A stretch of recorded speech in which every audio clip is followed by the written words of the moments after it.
So next, let's look at the pantheon of gods that appear. Remember, this family of gods are called the Skoti. It's not really their last name or anything. It's just what they call their clan, I guess. Alrund, god of the cosmos, the god of wisdom. He battled cosmos monsters and gained his knowledge from battling them, I guess. I don't know if he sucks something from them when they're defeated, gains experience points. It's not really explained in his biography, but or maybe it's he learns to fight better, so he gains the knowledge from them from that experience. I don't know. It's supposed to be the knowledge of history or the cosmos or something. Is it? Okay. For those who can't see the slides, I guess he's 5 mana, 3, 2 blue for a legendary creature god. He's a 1/1, but he gets +1/+1 for each card in your hand and each foretold card you own in exile. At the beginning of your end step, you choose a card type, then reveal the top 2 cards of your library, put all cards of the chosen type into your hand, and the rest on the bottom of your library in any order. He's actually already received updated errata. Have you heard about that, Dan? No, I haven't. So, as worded, he puts all cards of the chosen type into your hand, not from the revealed cards. So the way he's written, he would put all the cards on the battlefield of that type into your hand, and in exile and everywhere in all zones into your hand, instead of put all of the revealed cards of the chosen type into your hand. It doesn't even say all of your cards of that chosen type. Exactly. Right? It would. So technically, he's received a rat already. And then he's a double face card. So instead of casting Alrund on the front, you're allowed to cast Haka, Whispering Raven, who's a legendary creature bird. 1 colorless, 1 blue mana. It's a 2/3 with flying, and whenever Haka, Whispering Raven, deals combat damage to a player, return it to its owner's hand, then scry 2. There's flavor text. There is. Alrund's Raven soars between realms. No secret is beyond his grasp. He actually has a couple ravens, but Haka is his favorite and his chosen familiar. Alrund has granted Haka the ability to travel and fly between realms, so he can carry his messages and stuff. And also Haka's eye, he has a single glowing eye, just like Alrund. Well, it's obviously straight from Odin himself, the Allfather, who is depicted as one-eyed, long-bearded, and accompanied by his 2 ravens, Thought and Memory, who go out to seek and gather up secrets and whisper in his ear. So that's all directly from the stories of Odin, also known as Wotan or Woden, who's the guy that our Wednesday is named after. Wednesday is Wotan's Day. Oh. And he has like 100 or 200 different names or references. So he's the Allfather and so on. The possessed, which I'm not exactly sure what that is, but he's a god of wisdom, healing, death, knowledge, battle, victory, poetry, you name it. I mean, he's ravens. Yeah. Yep. He's the supreme god for a lot of the locations but not all the locations, but most of the locations of Norse and paganism. And the Valkyries report to him as well. They deliver to him, I should say, but we can pick up on that later. But he searched for knowledge and wisdom. That was noted in many of his stories, and that he sacrificed one eye to be able to gain additional wisdom and secrets. So I'm not sure why the raven has to have one eye, but he just, I guess, gets his powers channeled from him, and just it's reflected. It doesn't seem like the raven has one eye. He just has one glowing eye. Oh. And the thing I read... Right. Oh, no, it says Haka has a single glowing eye. So does that mean he only has one eye? Or he only has a single glowing eye? I'm not sure. Only one is glowing, yeah. Okay. He may have 3 regular eyes, but he's got one glowing eye. The one biography I read about Alrund, it didn't actually say he only has one eye. He just has one glowing eye as well. I don't know if that's clarified in one of the stories I haven't finished yet.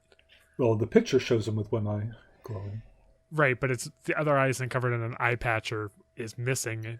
I actually can't tell. The one picture I have isn't quite high detailed enough I could tell if he actually has a pupil on that eye or not. What's interesting about the art here is on Haka's art, the tree is more defined, whereas on Alrand, it's almost you could almost interpret it as like swirls in the background, Right. just Smoke. like swirls of smoke, as opposed to. So I don't know if that's trying to represent anything, or I'm not sure. if they just rather make the. Yeah, on Haka's art, like as a bird, the raven's trying to like land on the tree. So maybe it's more defined because it's actually a physical thing that's going to land on, or on the other side. I think one thing it's trying to allude to is there's a real trend of seeing the aurora borealis in the sky or on the skin of the gods, and that's a representation of the power from the world tree. So I think it's showing the world tree in the background kind of as wisps like the aurora borealis. Yeah. If you're kind of seeing it through part of the cosmos, but if you're up close to it, it's like a real tree. It could be part of what it's trying to represent. Yeah, and I definitely see now that the raven is trying to land on the branch, so they did probably make that more pronounced. Yeah, for that reason. The one part of the story I've read, Alrund at the beginning disguises himself as just like an old man, and is talking to Kaya, and Kaya doesn't know that he is a all-powerful being, and then Alrund kind of gives her some clue for her quest. But I was wondering if Odin's ever shown as a disguise helping people or talking to people in mythology, because that's something I compare more with the Greek gods. No, going undercover as an animal or a different person. No, there are stories of Odin going in disguise. I wish I could come up with one right away, but that's one of the things he does. In fact, several of the gods will do that. And I think there's even one story where two gods each were in disguise and they didn't know the other was a god. And, oh my gosh. Sure. That's that's funny. That would actually make a really good comedy sketch. In text, he frequently seeks greater knowledge at times while in disguise, most famously by obtaining the mead of poetry. And he will often make wagers over exploits. And he also has a particular association with Yule time, the mead of poetry. We also have one saga that Haka and Alrund both appear on, the Raven's Warning. One colorless mana, a white mana and a blue mana for Enchantment Saga. Age 1, you create a 1/1 blue bird, creature token with flying, and you gain 2 life. Age 2, whenever one or more creatures you control with flying deal combat damage to a player this turn, you look at that player's hand and draw a card. And Age 3, you may put a card you own from outside the game on top of your library. This isn't a story spotlight card, so it's not really representing something in the story. So I kind of figured those are trying to play on some trope or story from the actual mythology.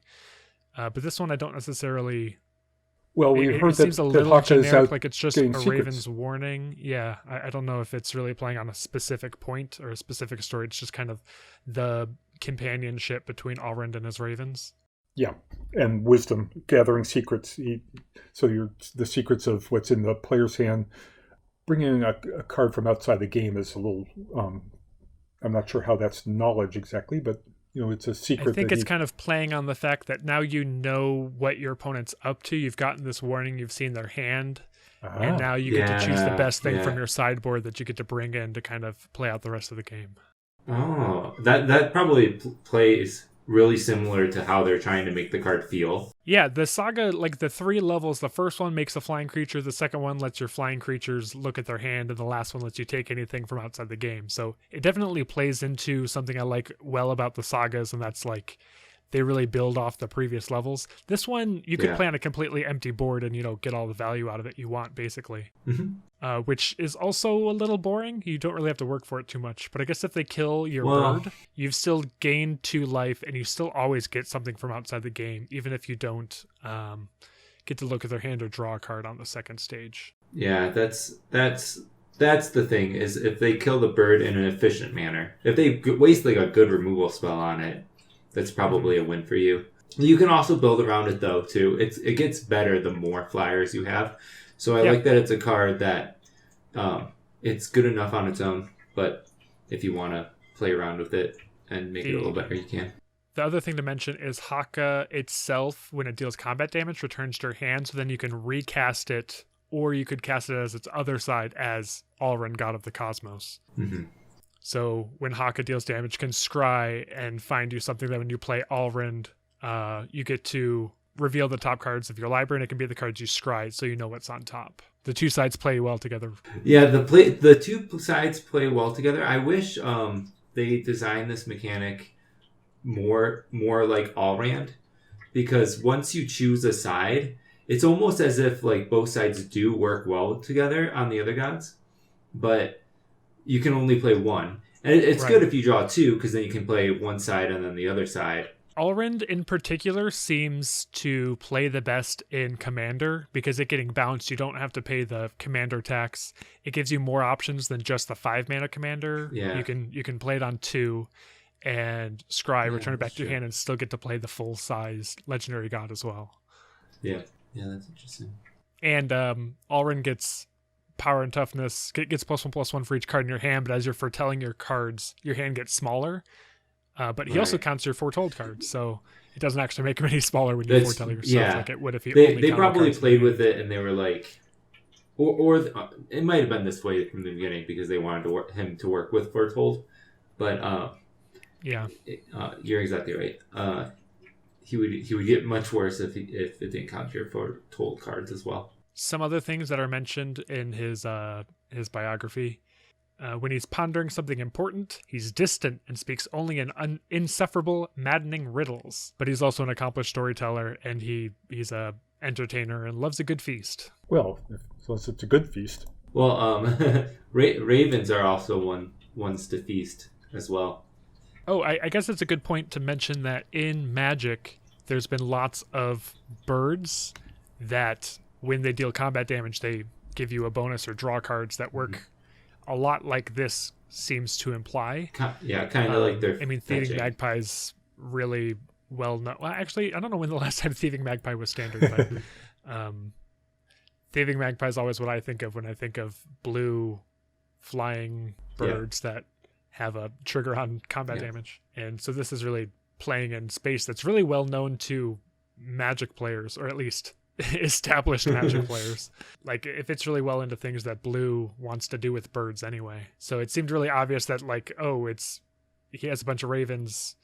Like, we know what ravens do when they deal combat damage to players. It lets you scry or draw cards because they're somehow taking something. I don't really know. Well, I think Ahaka in particular could be stealing knowledge itself. Kind of similar how Alrand can take knowledge from his opponents that he defeats. Since he scries, he seems to be bringing back a message of the future and letting you prepare for the future. I think is kind of what it's implying with the scrying. Yeah. But that kind of goes into the Raven's Warning saga as well. I think it's fitting in pretty well with the birds somehow being able to see the future, or at least bring a warning of future events.